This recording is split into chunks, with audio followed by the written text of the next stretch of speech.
The first time I opened a compressor plugin, I just immediately closed it. I came here to make music, not turn knobs. And why is the UI like 80 years old and it's just a picture of those knobs? Compressors have to be one of the most immediately off-putting things in music production, but they're not complicated and they were designed with a very specific purpose that I'm going to teach you how to take advantage of in this video. I'm going to show you how I use compressors with intent.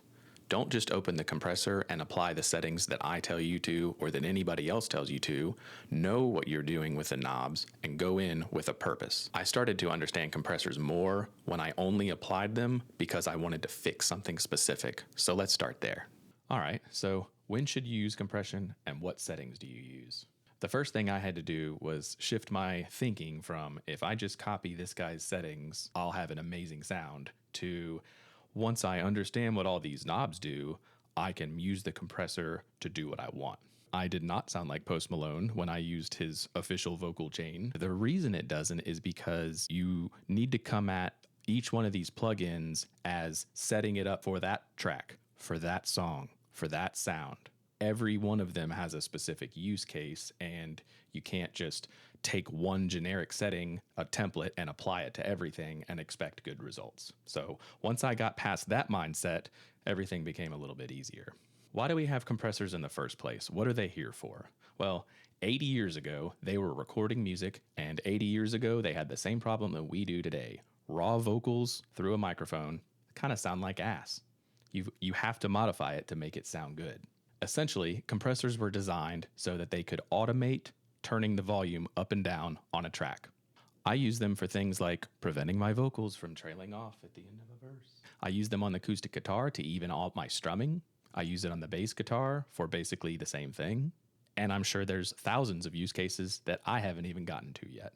So essentially, once a sound gets too loud, the compressor is there to turn it down. So the first thing that I do is I flick through at the top up here. Each one of these represents a different compressor. And essentially, while they all don't have the same 6 knobs down here, they do basically the same thing. They are here to turn your volume up or down. We have this one optical compressor here. We have 2 FET compressors, 3 VCA, and our digital compressor. I'll explain the differences between the different compressors later in the video. Since they flavor the sound a little differently, once I've selected a compressor sound that I like, that's when I begin adjusting the knobs down at the bottom. And the very first thing I do is I turn off auto so that it's turned off here, and this minus 12 dB will always be on, and I set that to off. So I don't want any automation on my compressor. The compressor itself is here for automation. What do the knobs do? Let's start with the threshold. The threshold is when to turn the volume down. So if we set this to 0, the compressor will do nothing. If we set it to minus 25, then everything that gets louder than negative 25 decibels will get compressed. It will get turned down. If, for example, you are trying to fix at the end of a verse, vocals from trailing off at the end, you want to play through that section and then turn the threshold down until the vocals come up.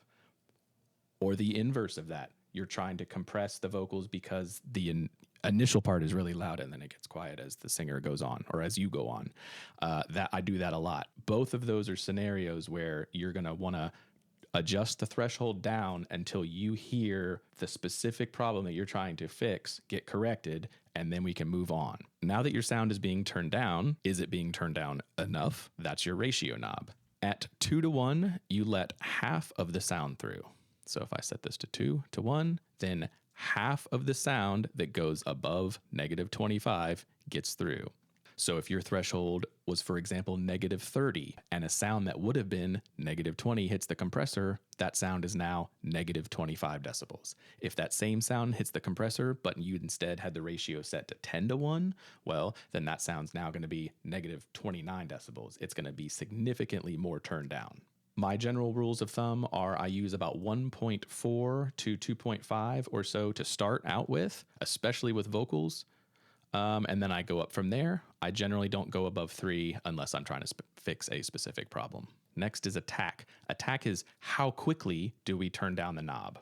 I tend to stick around 1 to 5, but sometimes a little slower if I want a specific sound to peek through. 0 attack means the compressor activates instantly. I basically don't use this unless I'm trying to fix something specific again. You can see on this one that I actually had the sound set to 20 milliseconds. So I was trying to let a lot more of the transients and the vocals through. You can crush out a lot of the character of the sound if you just blindly set the attack to 0. Your release knob is the opposite of the attack. How quickly are we returning that volume knob back to where we started? And I tend to stick this around 100 to 200 milliseconds. All right, so we are missing one knob on this compressor, so I'll flip to the digital and we get our knee. And the knee is how smoothly the compressor transitions from doing nothing to compressing. The default on all of these is 0.7, and I generally leave it at 0.7. However, usually when I bump my attack up to 0 milliseconds for a specific reason, I also do the same with the knee because that prevents any of the sound getting through. It makes the compressor activate as quickly as it possibly can. All right, so to recap, threshold is when to turn the knob down. Ratio is how much to turn it down. Attack is how quickly you turn it down. Knee is how quickly you begin to turn it down. And release is how quickly you put it back. The last knob that we need to mess with is the makeup. And the makeup knob's job is simply to bring the volume level of everything that you didn't turn down up a little bit. Now, if all of these compressors essentially do the same thing, they all have the same controls, why do they sound different? And why are some of them really expensive and some of them free? The answer to all of those comes down to how the compressor decides to adjust the volume. So FET compressors, like this Studio FET right here, they have a single gate that is the field effect transistor, that's what the FET stands for, that decides when the audio gets turned down. One component is making the decision for the whole track, for the whole signal, all at once. The flip side is, because it's a single gate, it's very fast and can grab the audio basically instantly and turn it down. So VCA compressors, which is voltage controlled amplifier compressors, they do the same thing. Once the signal hits the threshold, they begin turning it down. The difference is, instead of a single gate deciding when the audio gets through, an audio engineer designed an integrated circuit for the signal to pass through, and because of that, each one flavors the sound a little differently, but they are considered very clean because those engineers did the best they could to process that signal as cleanly as they could, and they all decided to go about it a little differently. I like to use them on buses, which is when you take all of your guitars or all of your drums or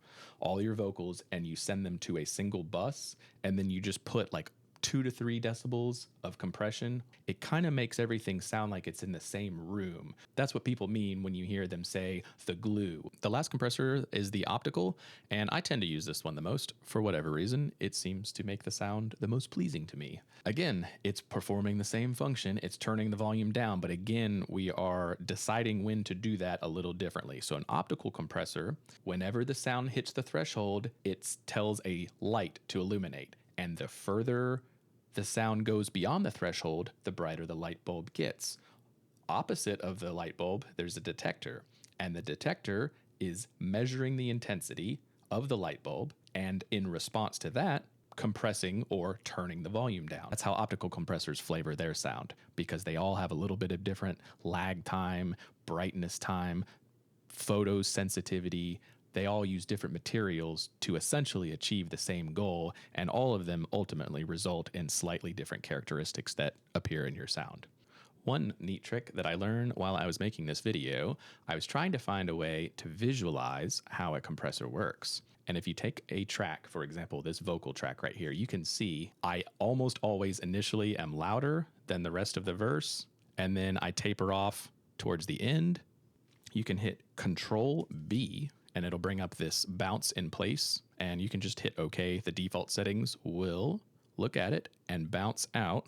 It's 2 because it's in stereo, but you can see now that it is much more even. And once you zoom in enough on it, you can see all the little details are still left in there.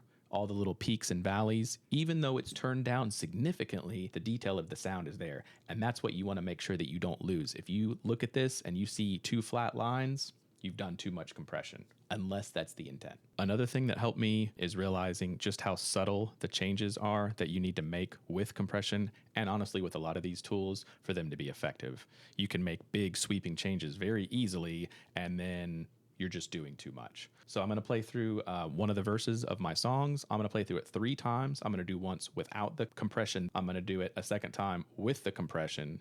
And then I'm going to do it one time where I will turn it off and on throughout.